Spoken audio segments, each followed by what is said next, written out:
This meeting is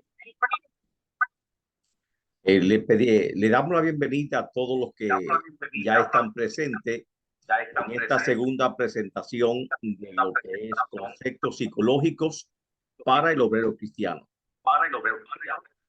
Los que tienen micrófono abierto, les voy a solicitar que por favor lo cierren para que no se recojan los sonidos.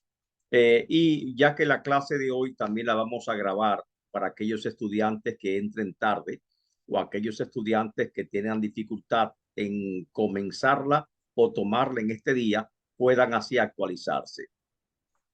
En la primera presentación que vimos, estuvimos hablando sobre los conceptos de la psicología como ciencia y hablamos también de las diferentes etapas que ha pasado la psicología hasta llegar hasta nosotros. Igualmente presentamos las diferentes escuelas psicológicas modernas que hasta la actualidad se han presentado. Esa es la primera unidad que vimos la semana pasada. En esta segunda unidad vamos a contemplar lo que es la naturaleza del ser humano. El hombre como un ser psicológico. Y lógicamente, recuérdese que la asignatura es conceptos psicológicos para el obrero cristiano. Y el enfoque principal no simplemente está basado en la antropología bíblica, sino que tiene un enfoque totalmente psicológico, comprendiendo la naturaleza psicológica del ser humano.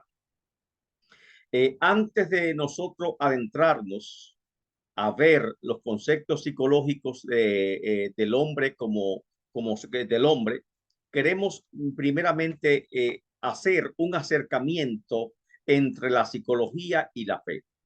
Es decir, ¿acaso se puede integrar la psicología con la fe?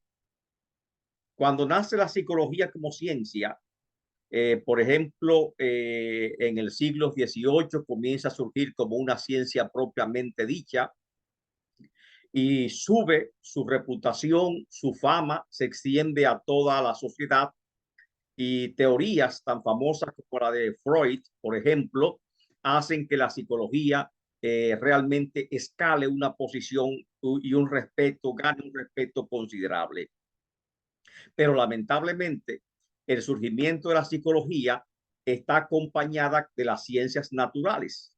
Y en el tiempo que nace la psicología de mano con las ciencias naturales, lamentablemente está asociada con lo que es la teoría de la evolución de Darwin. Por esa razón, desde el nacimiento mismo de la psicología, hubo una pugna considerable de la psicología con la fe y con la teología en sentido general, de tal forma que tal vez ha llegado hasta nosotros ese resabio que existen entre estas dos corrientes. Y en la actualidad, ya que la teología ha crecido y se ha visto la psicología en su justa dimensión, tenemos que considerar si existe no o puede existir un acercamiento o una integración entre la psicología y la fe. Diversos autores han opinado sobre esta integración, si es posible o no, y han opinado de la forma siguiente. Por ejemplo, la psicología se ha aislado de la fe cristiana. Muchos psicólogos en sus prejuicios y expectativas negativas entienden que los pastores cristianos entienden que los consejeros cristianos no tienen nada que hacer en el campo de la psicología y que ese es un campo exclusivamente para ellos y de hecho cuando comenzó a evolucionar y adquirió un carácter científico la psicología, se exigía licencias para poder ejercer la psicología y se exigía estudios psicológicos y se exigía un sinnúmero de requerimientos que encasillaban al pastor, que encasillaban al consejero dentro de la rama de la psicología, de tal forma que no se podía ejercer la psicología a menos que usted fuese un psicólogo titular, quedando por lo tanto un poquito marginado lo que es el consejero cristiano, lo que es el pastor en su función de consejero cristiano, lo dejaron un poquito marginado. Esa perspectiva, esa reputación de la ciencia, esa reputación del saber, que entendían que el pastor no tiene nada que hacer en el campo de la psicología, entendemos que es completamente negativa y que, por supuesto, el pastor, el ministerio pastoral tiene mucho que ver con la psicología y también el consejero, y no solamente el consejero, sino también el capellán cristiano y muchos obreros cristianos están relacionados estrechamente con la psicología, porque el psicólogo es un consejero. ¿Y qué más que el hombre del Señor? ¿Qué más que el hombre de Dios está llamado a aconsejar a los cristianos? Así que dijeron ellos, los pastores que se queden con el alma y hablen del alma, la mente, déjenla al consultorio de los psicólogos, de tal forma que aún los mismos cristianos acudían a psicólogos seculares para cuando tenían algún tipo de dificultad emocional o para orientar sus ideas. Actualmente, la teología ha desarrollado ampliamente y en el ramo de la psicología cristiana también ha habido un enorme desarrollo de tal forma que tenemos no solamente psicólogos que son cristianos, sino que también tenemos directamente lo que se llama una psicología cristiana, además de la consejería cristiana. Así que la primera postura es que la psicología se aisló de la fe, se desvinculó de la fe. La segunda postura es que los cristianos se han aislado de la psicología, o sea, dos posiciones completamente, diríamos, contrarias, dos posiciones que son, diríamos, que no había conciliación entre ellas. El rechazo de explicaciones naturistas, por ejemplo, ya que la psicología se relacionó con las ciencias naturales, todo lo que la psicología expresaba era a través del mismo vocabulario de las ciencias naturales que la teología rechaza completamente. El rechazo de determinismo. Determinismo es que todo está determinado y que todo está pautado, como enseñan algunas escuelas psicológicas. Y también entra en polémica en el campo del cristianismo la posición respecto al sexo, que es demasiado liberal, incluso fomentan lo que es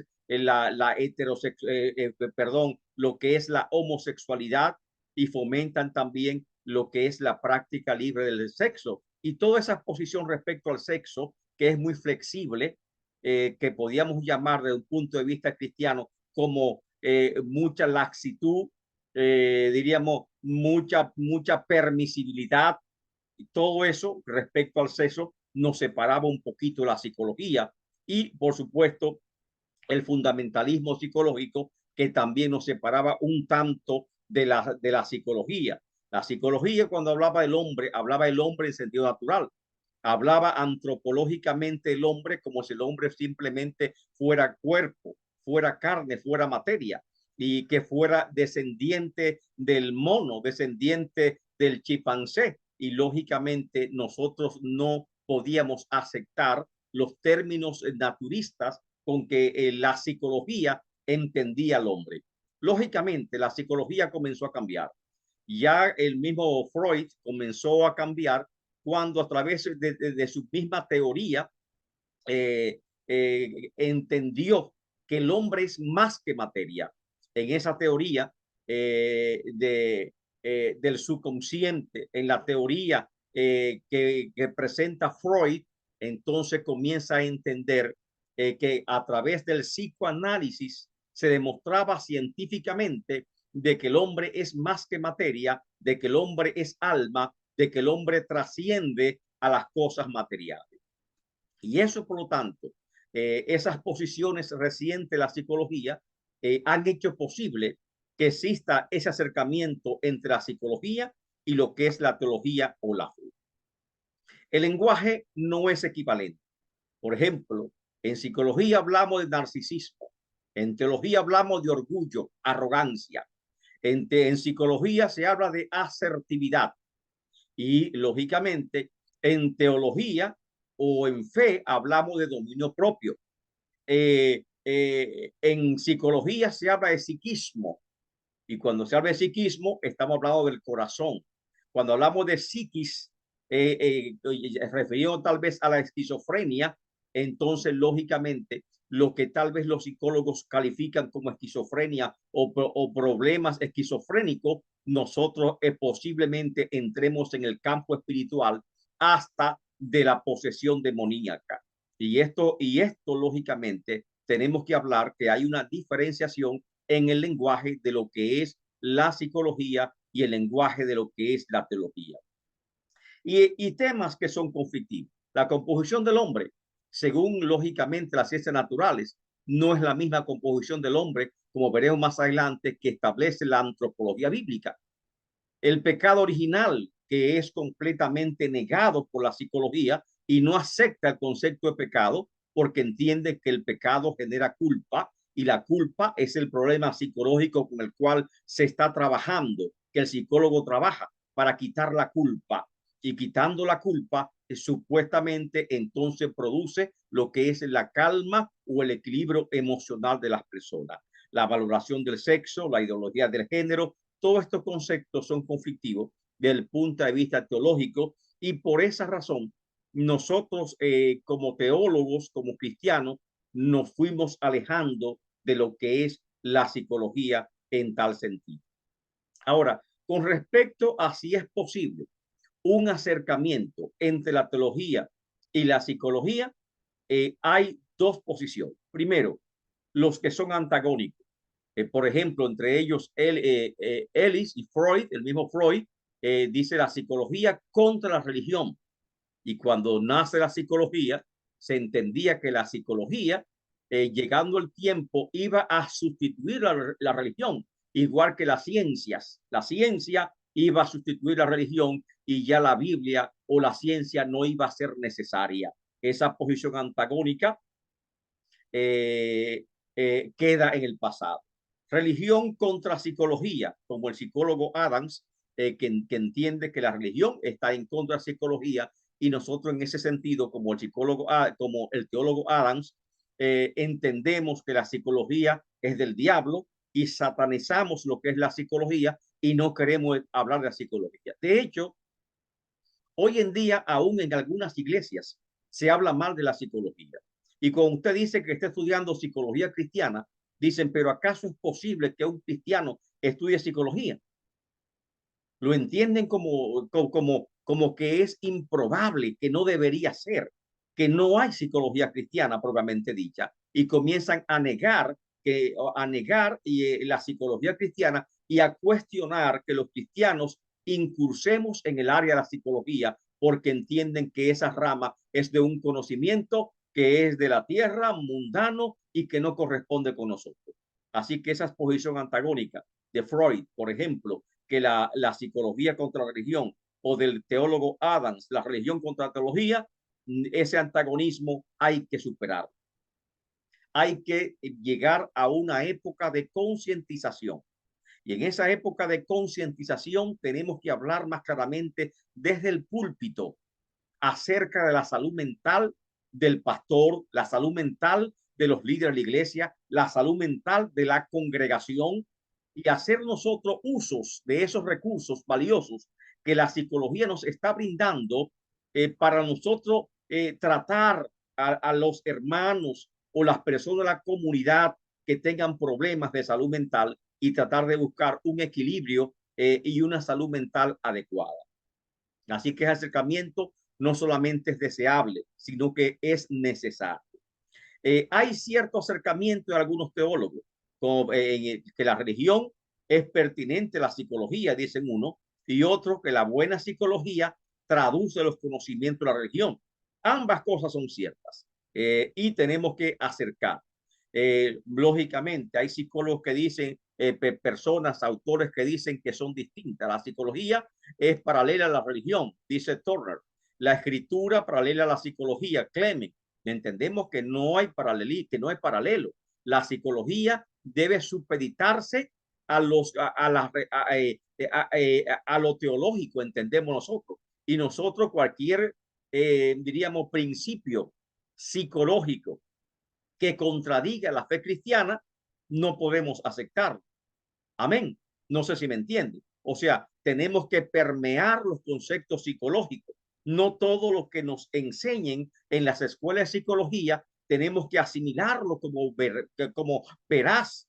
Vimos la semana pasada que hay muchas escuelas psicológicas. Hay 6 grandes escuelas psicológicas y cada escuela psicológica presenta un enfoque distinto a los problemas psicológicos del ser humano. Nosotros, de acuerdo al caso que estamos estudiando, utilizamos esas escuelas psicológicas como recursos para ver cuál nos brinda una solución más viable.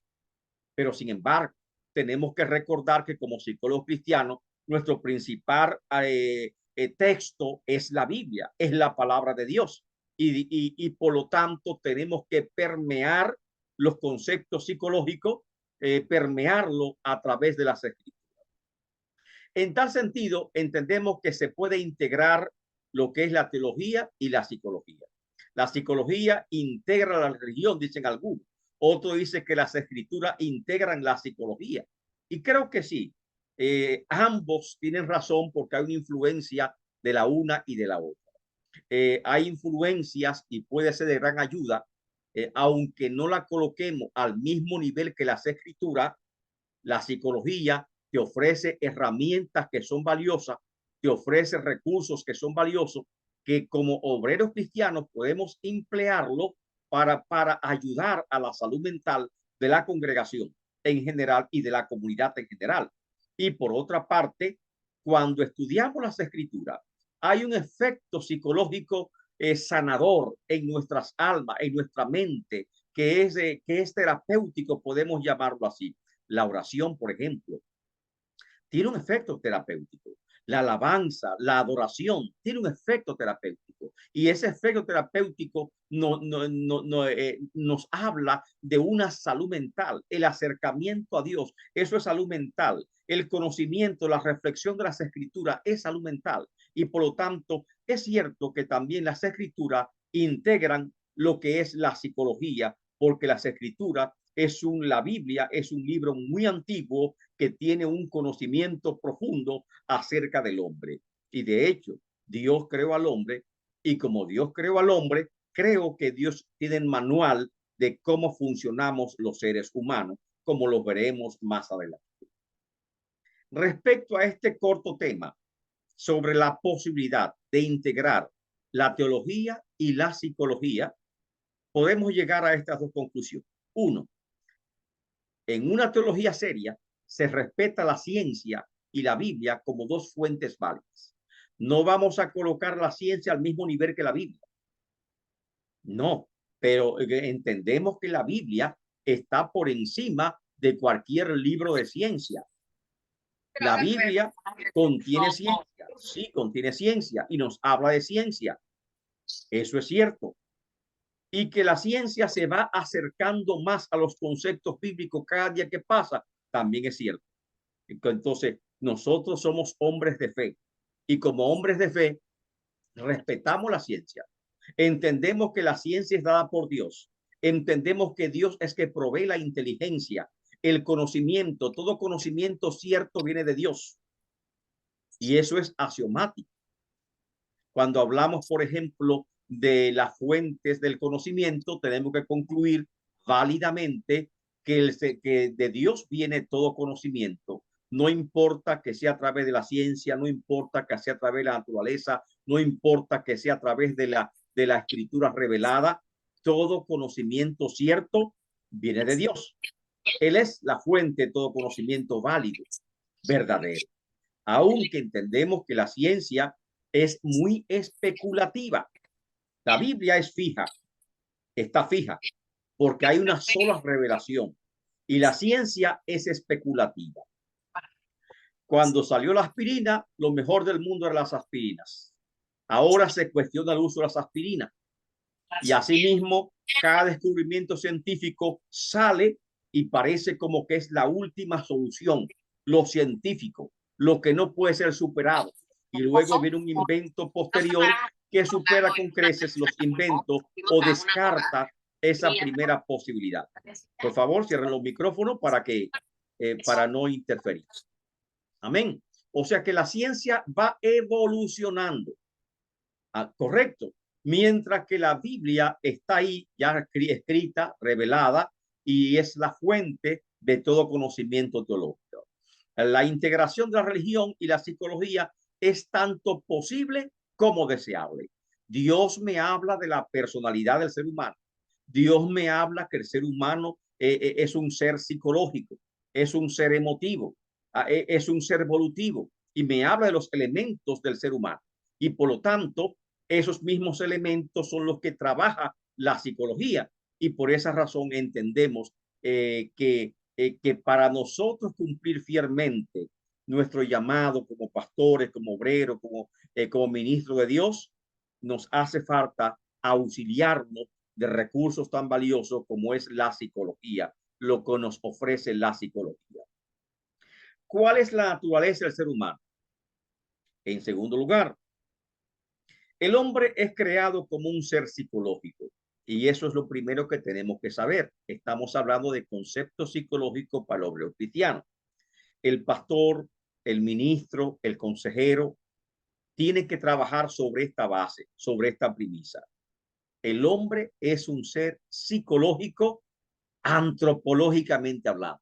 O sea, en su misma constitución, en su misma naturaleza, el hombre es un ser psicológico.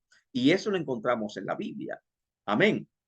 Por ejemplo, siempre se nos dice, algunos doctores nos dicen, por ejemplo, en la planificación familiar, que no debemos tener los hijos todos corridos uno tras del otro, que es bueno esperar para el segundo niño o segunda niña un tiempo considerable de un año, 2 años, para que el primer niño, amén, el primogénito psicológicamente se adapte a la idea de un hermanito y no trate al hermanito como, diríamos, como un enemigo, porque entonces si es muy rápido, considera que el hermanito que nuevo que llega le está robando el amor, el afecto de los padres, y lo va entonces a maltratar, lo va a pellizcar, lo puede morder, puede hacerle daño a su hermanito porque lo ve de esa forma.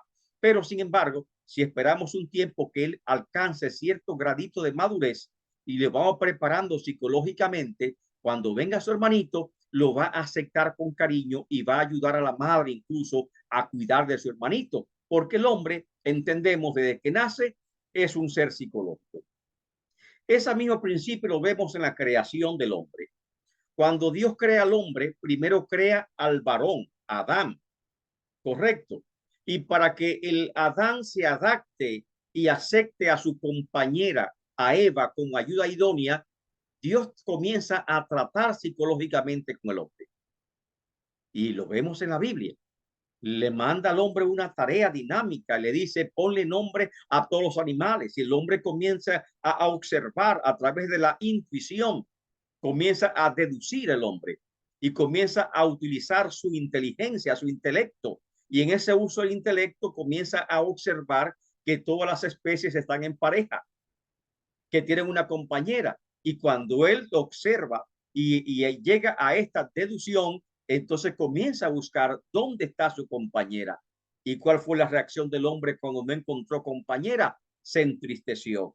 Y dice la Biblia que en ese momento Dios vio que no era bueno que el hombre estuviera solo y decidió en ese momento, amén, hacerle una ayuda idónea.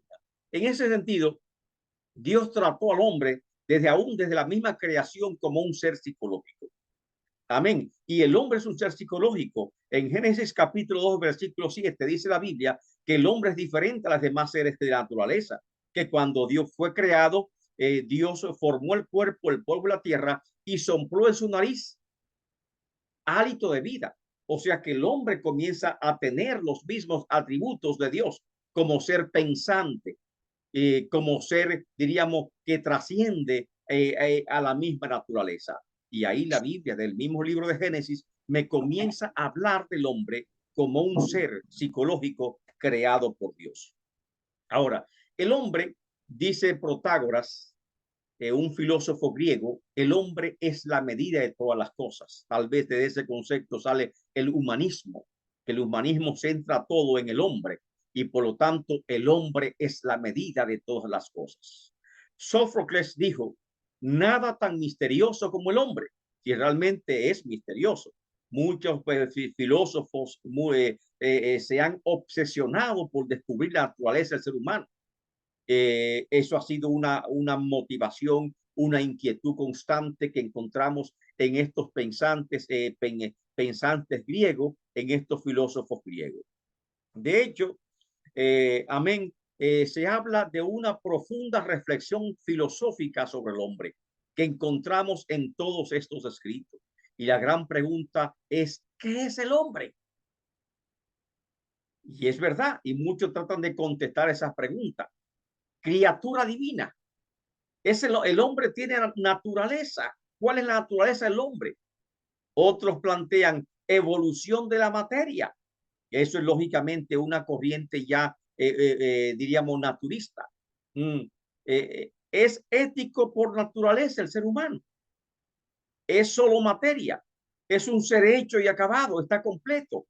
Y estos pensamientos, estas inquietudes sobre el hombre se han hecho eco los grandes psicólogos y también los grandes filósofos de la historia. La gran diversidad de opiniones acerca del hombre es una muestra de que su descripción es muy compleja. No es más fácil describir un objeto que describir al ser humano, al hombre. Realmente es una tarea sumamente compleja. Ahí está, por ejemplo, muchas opiniones de hombres de ciencia, de hombres renombrados que han tenido acerca del hombre, del ser humano. Entre esas observaciones, por ejemplo, vemos que la Biblia, que es uno de los libros más antiguos, de unos 1500 años antes de Cristo comenzó a elaborarse, amén, y ha habido un proceso enorme, casi de 2500 años de elaboración de ese libro sagrado que tenemos nosotros y que tiene todo el conocimiento, toda la sapiencia de muchos siglos de experiencia y sobre todo que es la revelación de parte de Dios. La Biblia da un testimonio y habla que el hombre es la imagen de Dios. Y cuando hablamos de Dios, hablamos de perfección. Y cuando decimos que el hombre es la imagen de Dios, lógicamente que coloca al hombre en un pedestal al decir que el hombre es la imagen de Dios. Vimos ya la idea de Protágoras, que el hombre las medía todas las cosas, que también lo toma el humanismo. Y para el humanismo, por eso se llama humanismo, porque todo está centrado en el hombre. Thomas Hobbes dice, el hombre es el lobo del hombre. Es un sociólogo, también se dice, este sociólogo, este pensador, filósofo, habla que en la naturaleza no existe rival para el hombre, solamente nosotros mismos somos nuestro propio rival y que el hombre destruye al hombre. Y por esa razón, esta frase se ha acuñado a través de los siglos, que el hombre es lobo del hombre. Y tal parece que vivimos en una sociedad que demuestra esto cada vez más y que es preocupante por los niveles de violencia y de inseguridad y cómo nosotros nos amenazamos nosotros mismos y amenazamos nuestra propia existencia. Guerras entre naciones, armas nucleares, armas químicas y esa amenaza de aún de acabar el planeta y terminar nuestra propia extinción. Y realmente se cumple lo que dice Thomas Hobbes, de que el hombre es lobo del hombre. Mucho antes que Hobbes, Aristóteles dijo que el hombre es un ser político, es un sum politicum, o sea, el hombre es un ser social, uno dice social, otro dice político. Y igualmente otros, como los, del punto de vista, dice que el hombre actual es un homus consumens, hablando ya tal vez un poquito, no es un homo sapiens, como dice, por ejemplo, las ciencias naturistas, que dicen que el hombre es un homo sapiens, que después del homus erectus, que aprendió a caminar y que aprendió a usar las manos, que aprendió a usar los pulgares, el homo erectus se convierte en un homo sapiens, porque comienza a pensar, a generar ideas, a desarrollar sus talentos naturales. Y ahora se dice, amén, no sé si en forma de burla o tal vez diríamos como un antagonismo, que el hombre actual, el hombre moderno es un homus consumens, porque solamente estamos enfocados a consumir y nos convertimos posiblemente en depredadores del mismo planeta, en depredadores de los recursos naturales, porque no tenemos conciencia ni tenemos freno en lo que consumimos. Nietzsche dice que el hombre es una cuerda, óigase, una cuerda entre el animal y el superhombre. O sea, eso es el hombre simplemente. Es un eslabón, una cuerda, un eslabón entre el animal, que es el hombre primitivo, y el superhombre. O sea, que estamos en proceso de evolución, que aún no ha llegado de lo que hemos de ser. Y otros más dicen que el hombre es el ser para la muerte. Lógicamente, ahí hay un pesimismo grande, y Pascal dice que el hombre es una caña pensante. Y Unamuno, hablando sobre la naturaleza tal vez corrupta del hombre, habla que el hombre es un animal enfermo. Este pensamiento de Unamuno, lógicamente que está muy de acuerdo con algunos sociólogos y psicólogos que hablan de una sociedad enferma, y que esta crisis que está atravesando el mundo actualmente es una crisis psicológica profunda de la humanidad.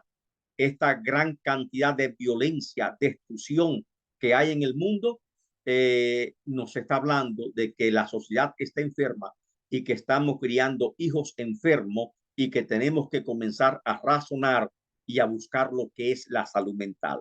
Y ese paso de búsqueda de la salud mental debe comenzar por los hombres y mujeres de Dios, por los ministros del altar, que tenemos que ser más conscientes de los problemas de salud mental en nuestras congregaciones. Lo que antes nosotros decíamos demonio, demonio, una posesión demoníaca, muchas veces eran problemas de salud mental. Y hacíamos un círculo y comenzamos a orar por el hermano que esté endemoniado, y no sabíamos reconocer cuando era un problema de salud mental y cuando un problema espiritual. Ahora tenemos que aprender a ver las diferencias entre una cosa u otra. Y cuando es de salud mental, tenemos que ser tratados, usar las terapias, usar las sanidades, usar la curación pertinente. No todo, lógicamente, es producto, como dijo Cristo a su discípulo, producto tal vez del pecado. ¿Quién pecó? Este o sus padres que hayan nacido así.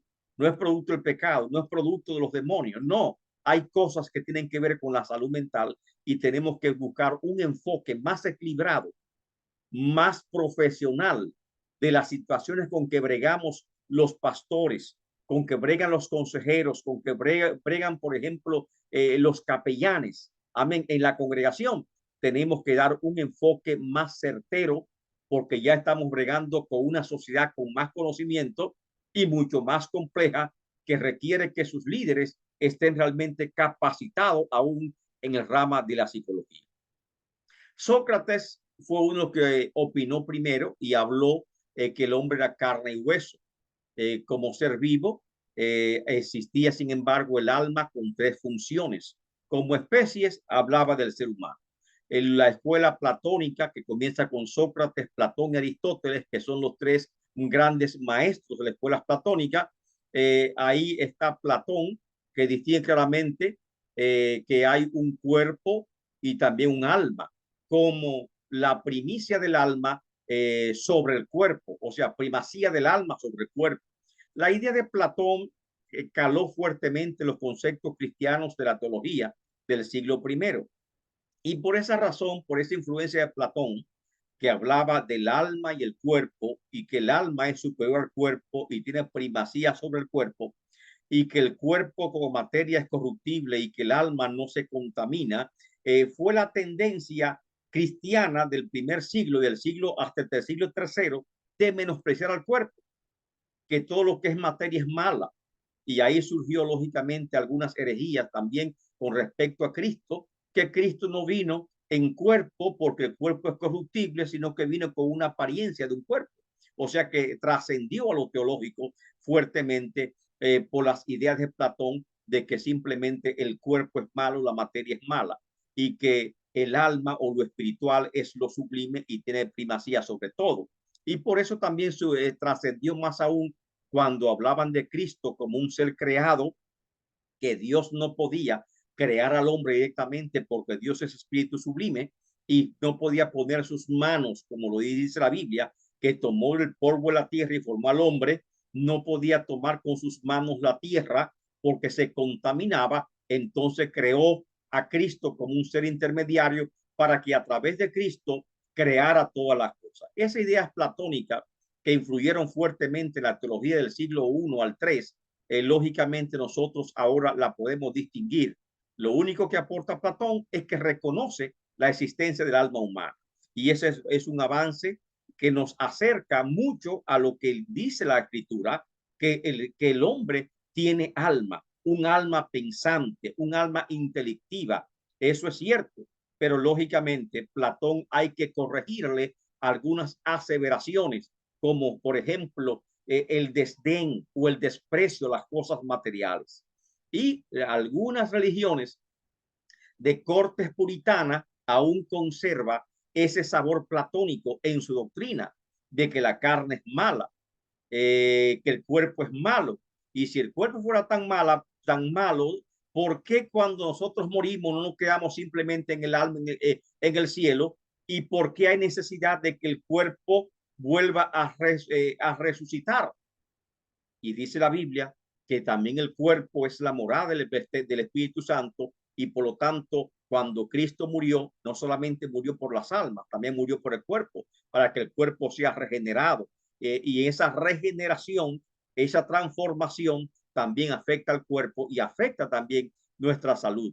Como muchas veces predicamos, por sus llagas somos nosotros curados. ¿Por qué? Porque hay un beneficio por la muerte de Cristo. Él no solamente murió por la sanidad del alma, sino también por la sanidad del cuerpo. Y lo entendemos así. Y por eso decimos, amén, que aunque las aseveraciones de Platón son ciertísimas en cuanto a la existencia del alma, sin embargo, Platón lamentablemente tiene posiciones encontradas con lo que tiene que ver con la teología referente a la valoración de nuestros cuerpos, que encontramos nosotros que bíblicamente el cuerpo tiene que ser puesto como algo digno, y tan es así que debe ser conservado porque es templo del Espíritu Santo, así como cuidamos nuestra salud. Aristóteles, el gran maestro, el gran filósofo que se atrevió a ir en contra de las opiniones de su maestro Platón, amén, trajo también unas reflexiones profundas acerca del alma humana que veremos más adelante, las cuales, por supuesto, tienen gran aporte para nosotros en cuanto al estudio de la naturaleza del ser humano. Gracias a Aristóteles, nos dicen, nos habla de un intelecto, nos habla de un hombre pensante, y que no nacemos con el conocimiento adentro, que todo conocimiento es adquirido. Y a Aristóteles se puede llamar también el padre de la educación, porque todo es aprendido y tenemos que aprender las cosas, y por eso es importante la forma en que el hombre adquiere los conocimientos. Y de esa forma seguimos acerca del hombre. El hombre en la edad moderna es una cuerda, como dice Nietzsche, una cuerda entre el animal y el ser superior, y el hombre superior o el hombre perfecto.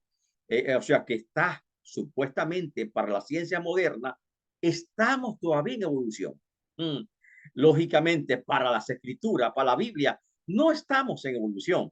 Al contrario, hemos sido afectados por el pecado, y para eso está la regeneración, para esas facultades que han sido afectadas por el pecado, volver otra vez a tenerla, que a través del nuevo nacimiento. Y ahí nace lo que es la antropología bíblica. O sea, ¿cuál es el testimonio de Dios sobre el hombre?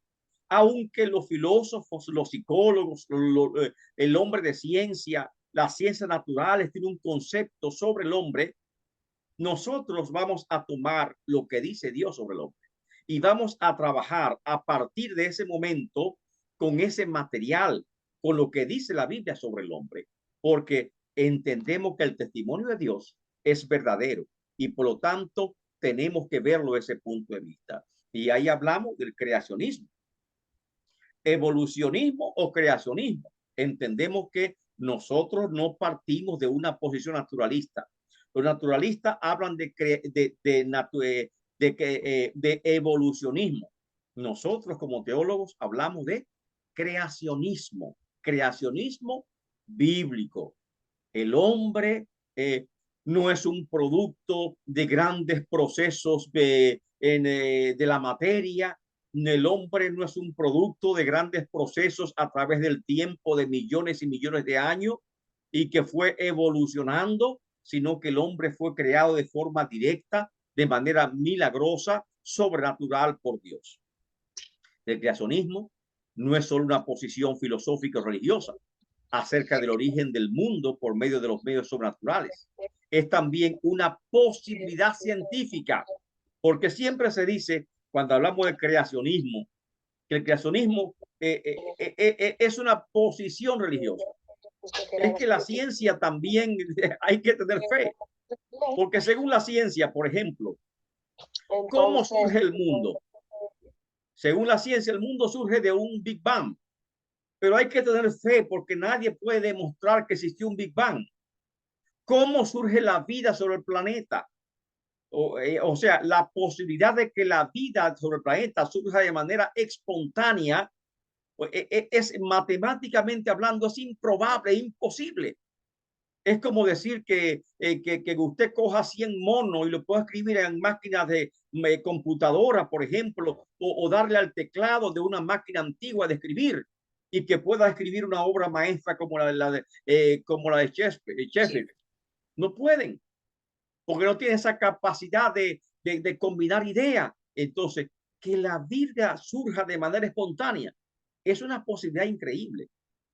No puede surgir la vida de forma espontánea. Entonces, hay que tener fe en la ciencia y la ciencia ahí entra en el campo de la fe, de la religión, y se ve la ciencia como si fuese una religión, porque me está hablando de que yo tengo que creer sin ver. La ciencia no puede demostrar que existió un Big Bang, no puede demostrar que el ser humano, que la vida surgió de manera espontánea, no puede demostrar que hubo un proceso de evolución a través de millones y millones de años. La ciencia simplemente me dice cree. Y como la ciencia me dice cree, tú decides a cuál creer. Entonces, lo que la Biblia señala, el creacionismo, no es simplemente una posición, diríamos, religiosa, es una posibilidad científica, porque muchos científicos cristianos han afirmado también el creacionismo y hay tantas evidencias científicas para el creacionismo como también lo hay para el evolucionismo. Por lo tanto, es una ciencia respetada, es una ciencia que entra en las ciencias humanas y tenemos que verla que existe esa posibilidad. El creacionismo tampoco es único y exclusivo del cristianismo. Todas las religiones del mundo en sus escritos sagrados han sostenido una creación. O sea, no es único el cristianismo. Y lógicamente hay un testimonio universal de que el ser humano es creado. Y ese testimonio universal, esa conciencia universal, me da testimonio de que tiene que ser cierto. El creacionismo es un tema planteado en toda la historia de la humanidad, desde su pasado más remoto. Y por lo tanto, tenemos que no menospreciar esta posición del creacionismo, sino entender. Hoy en día en psicología se habla de que tenemos que tener amor propio, de la autoestima. ¿Y cómo me hablan de autoestima si me presentan al mismo tiempo que el hombre no es más que materia y que después de la muerte no hay más que tierra y gusano? ¿Cómo me dicen que no atente contra mi vida, que debo cuidarme y que no debo consumir droga, que no debo tener una mala vida? Si el hombre simplemente es una existencia material, un producto de la evolución de la materia. Entonces, ¿de qué autoestima me están hablando la ciencia, la psicología? O sea que la psicología se contradice a sí misma, porque la Biblia me dice que el ser humano es la imagen de Dios, un ser perfecto, que el ser humano es una obra acabada, completa, no está en proceso de evolución, mientras que los naturalistas me dicen lo contrario, que somos descendientes del bruto mono, que somos descendientes de la materia, que después de muerte no hay nada. Entonces, ¿de qué me hablan? ¿De qué moral me hablan? ¿De qué amor propio me hablan? Lógicamente, como que hay una contradicción en la misma ciencia y no sé cómo los psicólogos se atreven a aconsejar acerca de esos temas sobre la conducta humana. Y esto Tenemos que seguir hablando de ellos. El hombre, según las escrituras, es una obra compleja y perfecta. Es cierto que es compleja, que no se puede entender con facilidad, pero es completa, es perfecta. Siendo el hombre una obra tan compleja y perfecta, nos dice que nunca pudo haber sido producto de un accidente o de una casualidad, que jamás nuestra existencia pudiera obedecer al capricho de los dioses arbitrarios e imperfectos o de una naturaleza arbitraria, y mucho menos deberíamos considerar que somos hijos de la bruta bestia, del animal irracional, del cual nos separa un enorme abismo. Solo un Dios perfecto, un Dios sabio y todopoderoso, pudo haber hecho una obra tan grandiosa, tan maravillosa como es el hombre. Cualquier otra explicación sería inaceptable y rebaja nuestra dignidad como seres humanos.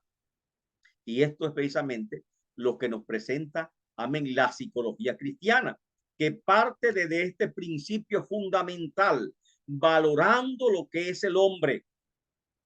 La psicología biológica, natural, general, lamentablemente, tiene bases pobres para aconsejar al hombre en cuanto a su autoestima y en cuanto a su dignidad, porque no ha sabido valorar, apreciar la dignidad del ser humano, ni lo aprecia como una obra perfecta, acabada, completa, sino que está simplemente en proceso de evolución, lo cual no es cierto. Según las escrituras, el hombre es la corona misma de la creación. ¿Por qué decimos que el hombre es la corona de la creación? Debido a la posición que Dios le da al hombre en toda la creación. Fue una posición de autoridad, de dominio sobre la creación. Y por eso es que decimos que el hombre fue creado, que en su creación, por encima de la creación natural. Y ahí está Génesis 1:28. Cuando Dios crea al hombre, lo crea para tener compañerismo con el hombre, para poder comunicarse con el hombre. Y por eso dice la Biblia, y los bendijo Dios y les dijo, fructificad y multiplicaos. Ahí está su capacidad psicológica, su capacidad intelectiva, llenar la tierra y sojuzgarla, porque tenía capacidad.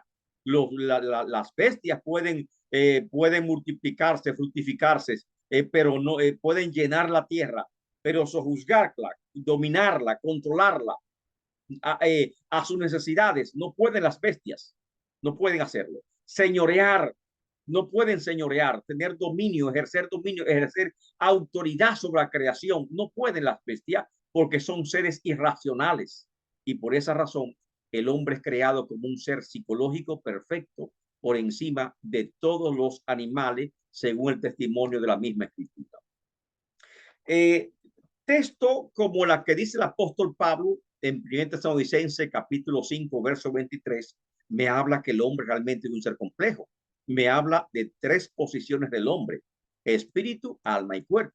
Algunos teólogos me dicen que solamente hay dos, el alma y el cuerpo, y que el espíritu es parte del alma. Esa es una posición, se llama una posición que solamente hay dos compuestos antropológicos, dos compuestos humanos. Nosotros los cristianos, mucho más los cristianos de corte pentecostal, creemos que el hombre es un ser tripartito. Como tripartito, el hombre tiene tres elementos. ¿Cuáles son? Cuerpo, alma y espíritu, según señala la Biblia en Tesalonicenses 5:23. Que no es lo mismo alma y espíritu, está claro. Texto como dice el autor de Hebreo, que la Biblia, la palabra de Dios es más cortante que toda espada de doble filo y que penetra hasta dividir el alma y el espíritu, me dice que son dos cosas distintas, dos elementos distintos. Y cuando analizamos las escrituras, diferentes textos, vamos a encontrar que aunque hay muchos textos que presentan el alma y el espíritu como sinónimo, hay otra gran cantidad de textos que me establecen diferencia entre el alma y el espíritu, comenzando por Génesis, como veremos un poquito más adelante. Así que, de sentada, la posición teológica tradicional nuestra es que el hombre antropológicamente es un ser tripartito, compuesto por cuerpo, alma y espíritu, como lo señala la escritura. También los griegos hablaron que el hombre es un ser tripartito. Habla de soma, psiquis, neuma. Soma es cuerpo, el aspecto de la materia biológica. Psiquis psiquis es alma. También el alma es el asiento del intelecto, aspecto superior psicológico. El psiquismo está, amén, está en el alma. Y neuma es el aspecto trascendental del espíritu. En esta gráfica vemos los tres elementos del hombre y al hombre como un ser tripartito. El espíritu, por ejemplo, comenzamos por el cuerpo, perdón. El cuerpo nos habla de fisiología, que tenemos necesidades fisiológicas como alimentarnos, correcto, tenemos que comer, tenemos que respirar, tenemos necesidades fisiológicas también, lógico, tenemos una morfología, una forma y tenemos una anatomía, lógicamente, y eso me habla del cuerpo. Y el cuerpo me permite comunicarme con la naturaleza. El cuerpo, a través de los sentidos, hace contacto con el medio ambiente y nos expresamos por el cuerpo en este mundo natural en que vivimos. Pero luego está el alma. El alma es el asiento de las emociones. El alma es el asiento de la voluntad y de la mente o psiquismo. Entonces el alma tiene ese imperativo, emociones, voluntad, mente. Y finalmente está la parte de lo que es el espíritu, que muchos dicen que es conciencia, intuición, pero sobre todo el espíritu se caracteriza por comunión o comunicación con Dios. Así que el hombre tiene tres grandes dimensiones. El cuerpo para comunicarse, diríamos, con el medio ambiente, con la naturaleza que Dios ha creado. El alma, que a través de ella nos comunicamos con nuestros semejantes, tenemos una comunicación racional con otros seres humanos, y el espíritu que nos permite comunicarnos con Dios y también nos permite comunicarnos, expresar nuestros sentimientos, porque el espíritu también está muy asociado con lo que son las emociones. Igual que el alma, el espíritu también se asocia más que el alma a las emociones. Y ahí está esa dimensión. Cuando Agustín de Hipona explica el orden dinámico del ser humano, no es un ser bipartidista ni tripartidista. Agustín de Hipona, que es uno de los primeros que habla sobre la naturaleza del ser humano, dice, son tres partes de que consta el hombre: espíritu, alma y cuerpo, que por otra parte se dicen dos, porque con frecuencia el alma se denomina juntamente con el espíritu, y eso es cierto, pues aquella parte del mismo ser racional de que las bestias carecen se llama espíritu. Entonces, nos preguntamos, ¿qué es el espíritu? ¿Qué es el alma? ¿Los animales tienen alma? Entonces aquí Agustín de Hipona responde, sí, tienen alma, pero un alma distinta al alma del ser humano. ¿Tienen espíritu? No tienen espíritu, porque el espíritu no, es que nos permite comunicarnos con Dios. Entonces él comienza a establecer esos principios. Lo principal de nosotros es el espíritu. En segundo lugar, la vida por la cual estamos unidos al cuerpo se llama alma. O sea, el alma es que nos une al cuerpo. Finalmente, el cuerpo mismo, por ser visible, es último de nosotros. Eso lo dice Agustín de Hipona en la fe y también los símbolos de la fe y los símbolos de la fe. Igualmente podemos decir que el alma o ánima, en latín, ánima, se refiere a la parte inmaterial que poseen los seres vivos. Ánima se usa para designar el principio por el cual los seres animados están dotados de vida y movimiento propio. En Génesis capítulo 1, cuando Dios crea los animales, dice también, y fueron almas vivientes, o sea que también tienen alma. O sea, todo el libro de Génesis, cuando crean los peces, cuando crean las aves, cuando crean los animales terrestres, habla de alma. Y como habla de alma, entonces no podemos dudar que los animales tienen alma. El alma, por lo tanto, como dice la teología, se llama ánima en latín. Se usa para designar el principio por el cual los seres animados, o sea, los seres vivos, están dotados de vida y movimiento propio. O sea, tienen sentimiento, tienen tienen emociones, también sí tienen emociones, y también tienen movilidad. El alma es una parte esencial del componente humano en antropología bíblica. Ha sido considerada como el asiento de las emociones. La Biblia, el vocablo alma, muchas veces se traduce en hebreo como nepex. Muchas veces también la Biblia usa la palabra corazón como sinónimo de alma y corazón como sinónimo de psiquis. Psiquis es alma. O sea, el psiquismo, el alma es el asiento del psiquismo, según entendemos. El alma humana, para Tomás de Aquino, fue creada superior a la de los animales. Habla que hay dos tipos de alma, Tomás de Aquino. Me habla de un alma sensitiva y de un alma intelectiva. Me habla, por ejemplo, que los hombres tienen alma intelectiva, con entendimiento y voluntad, con un psiquismo superior, porque el alma del ser humano es también inmortal porque viene del soplo mismo de Dios, mientras que el alma de los animales es un alma natural y es simplemente sensitiva, que le permite locomoción, o sea, moverse, sensaciones, apetitos inferiores, y por eso es que la Biblia muchas veces habla del hombre animal. El hombre animal es el que no se ha desarrollado su parte espiritual. El hombre animal es como los animales que solamente caminan por instinto.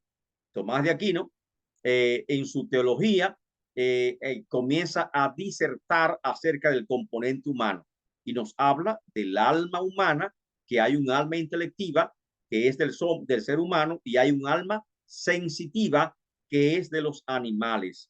Entonces, por lo tanto, hay una gran diferencia entre el alma humana y el alma de los animales. Y es así, porque no existe un alma o una mente tan compleja como la de seres humanos. Y esa parte psicológica del ser humano nos causa asombro y nos causa grandes retos. Y tenemos que trabajar activamente en lo que es la salud mental de nuestras congregaciones, porque ahí es que están realmente toda la problemática. Tomás de Aquino sigue disertando sobre el alma, pero hay otros aspectos más que el hombre tiene, otras cualidades más que tiene el hombre, aparte de que el ser humano está compuesto, es un ser tripartito compuesto por cuáles tres elementos: cuerpo, alma y espíritu. Además, el ser humano tiene una conciencia moral que ningún animal tiene y que lo separa grandemente de los animales, que muchas de esa conciencia moral, muchos dicen que la imagen de Dios, que habla de un corazón semejante a Dios, dotado de grandes atributos morales, atributos que Dios comparte con nosotros y que son dados muchas veces por el Espíritu Santo del Señor. Pero también me habla vida de elementos de la personalidad. Y o sea que el hombre no solamente es un ser tripartito, espíritu, alma y cuerpo. También me habla de que nuestra psiquis, nuestra mente, que es la psiquis, la mente, hay una unidad, hay tres componentes en nuestra psiquis. El hombre como un ser, diríamos, pensante, el hombre como un ser intelectual, como un ser emotivo. Ahí el hombre tiene tres elementos. Y esos elementos los tomamos siempre presente en cada cosa que tratamos sobre el hombre. Es una persona, pero esa persona, su parte espiritual, tiene intelecto, capacidad de pensar, tiene voluntad, capacidad de dirigir sus acciones y tiene emociones, sentimiento. Así que es un ser volutivo porque tiene voluntad, un ser emocional porque está dotado de emociones y un ser intelectual o cognitivo porque también tiene la capacidad de pensar. Esa voluntad, esas emociones, ese intelecto, se habla de la unidad psicológica del hombre. Y esa unidad psicológica del hombre, también la Biblia me habla numerosamente de esa unidad psicológica del hombre. Me habla de la mente tiene que, y ahí sobre todo es la rama o el vínculo que une grandemente a la teología con la psicología, porque la psicología se enfoca en la mente, la psicología se enfoca en la conducta humana, se enfoca en el alma humana, se enfoca en la sanidad del alma, en la sanidad de la mente, y por lo tanto esa mente humana es con la cual estamos trabajando nosotros como pastores, como consejeros, como obreros cristianos. Conciencia, ideas, reacciones. Esas reacciones pueden ser sensoriales. Tiene emociones, sensitividad, reacciones emocionales, voluntad, una conducta, pensamiento, un intelecto. O sea que la mente está como está en el centro operativo de todas esas capacidades que el hombre tiene, que podemos decir, por ejemplo, como la que se presenta en esta gráfica sobre el hombre. ¿Qué nos presenta esta gráfica sobre el hombre? Nos presenta, por ejemplo, muchas cualidades del hombre. Entre ellas, un momentico, entre ellas me presenta, vamos a ver si acá, correcto, inteligencia, búsqueda de la verdad. Eso es el hombre, cualidades únicas que solamente el hombre tiene. Y por eso que describir al hombre es una tarea titánica, es una tarea bastante compleja describir al hombre. Inteligencia, un ser intelectivo, conciencia. ¿De dónde viene la conciencia? ¿Qué es la conciencia? Y muchos teólogos dicen que precisamente la conciencia moral del hombre es que atestigua que nosotros somos imagen de Dios, porque esa conciencia me habla de que hay un juez superior, hay que puso una ley dentro de nosotros mismos, y aún grandes filósofos de la historia han dicho con sobra razón que el hombre es la viva imagen de Dios. El hombre es un ser libre y responsable. ¿Hasta qué término somos libres y responsables? El hombre es un ser afectivo. El hombre tiene capacidad de perdonar. El hombre tiene anhelo, anhelo de trascendencia. No se conforma con el más aquí, sino que busca el más allá. El hombre siempre quiere superarse, siempre busca lo superior. El hombre tiene capacidad de ser coherente entre lo que piensa, lo que dice y lo que siente y lo que hace. El hombre tiene esa capacidad que ningún otro ser lo tiene. El hombre, amén, tiene capacidad de perdonar, capacidad de vivir en valores. Eso es el ser moral.